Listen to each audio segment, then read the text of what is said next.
नमस्कार मित्रमैत्रिणींनो, शुभदास ब्लॉगमध्ये सगळ्यांचे स्वागत आहे.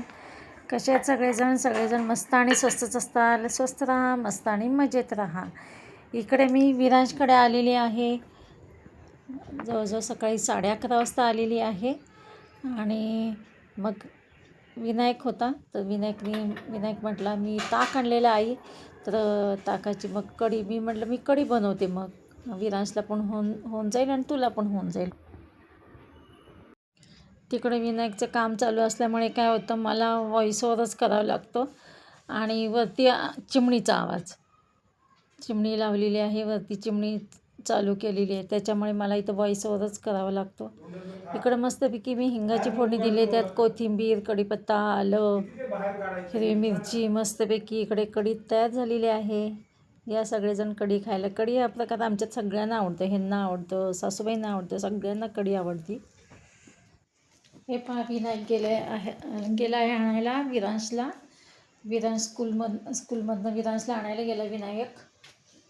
सगळं आवरून ठेवलेलं आहे. आता जर विरांश इथं खेळला तर पुन्हा सगळं विस्कटणार आहे. लहान मुलं म्हणले की घर किती आवरा, सारखं आवरत बसावं लागतं. चला आता विरांश येईल, त्याचे कपडे काढून ठेवलेले तिथे, आल्यानंतर कपडे चेंज करावे लागतात. बघा, सकाळी काय झालं, व्हिडिओ बनवला मी, अर्धवटच राहिलेला. म्हणलं चला आता व्हिडिओ आपण कंटिन्यू करूया. Good evening friends. चला, मी आता विरांशला घेऊन माझ्या घरी आलेली आहे आणि विरांशला थोडं खायला बनवते. हे पहा, इकडं मी बेसन पोळी बनवते विरांशसाठी. तो म्हणला, मी त्याच्या घरीच त्याला विचारलं होतं, विरांश तुला खायला काय करू आज. काल त्याला इडली केली होती. बरं, ऐन वेळेस इडली मागितल्यानंतर इडली, चटणी आणि सांबार कर म्हणलं. मग ऐन वेळेस मागितल्यानंतर मी काय केलं, रव्याचीच इडली केली. रवा दह्यामध्ये भिजवला आणि त्याची इडली बनवली इन्स्टंट. तर आज आता हे बघा, त्यांनी मला मागितले बेसन पोळी. तर आता मी हे भिजवते, तवा गरम करायला ठेवते आणि विरांसाठी बनवते बेसन पोळी. हे पहा, इकडे तवा गरम करायला ठेवला आहे. चांगलं फेटते हे मिश्रण. म्हणजे आता त्याला खायला द्यायचं आहे. मी आता निवांत बसले. विरांशला बघा बेसन पोळी केली, खायला घातलं मगाशी. आणि मग थोड्या वेळाने त्याचं डॅडू आलं, पप्पा आले त्याचे आणि घेऊन गेले. नंतर मग माझं आवरून जर देवापुढे दिवा लावला, मग माझ्या घरच्या स्वयंपाकाला सुरुवात केली. आणि सासूबाईंना आम्ही रोज काय करते, संध्याकाळच्या वेळेस त्यांना ना हलकं असं डाळ तांदळाची खिचडी बनवते.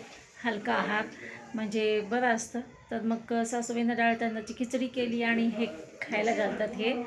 हे म्हणले मी खायला घालतो. म्हणलं खायला घाला, म्हणून मी दाखवते तुम्हाला. तर सासूबाईंचं चाललेलं आहे खाणं. आता मी ना सांगलीमध्ये 100 बॉक्स दिले एकाला. 100 म्हणजे एकाला नाही दिले, तिघांमध्ये दिले तसे मार्केट. चला, माझं इकडं स्वयंपाक सगळं आवरलेलं आहे. संध्याकाळचं जेवण झालं की मी पुन्हा एकदा सगळं किचन ओटा सगळं आवरते, सगळं पुसून घेत असते, जेणेकरून झुरळ होणार नाही. चला, ह्यांचा कॉल चालला असं, ह्यांचा आवाज खूप मोठा आहे.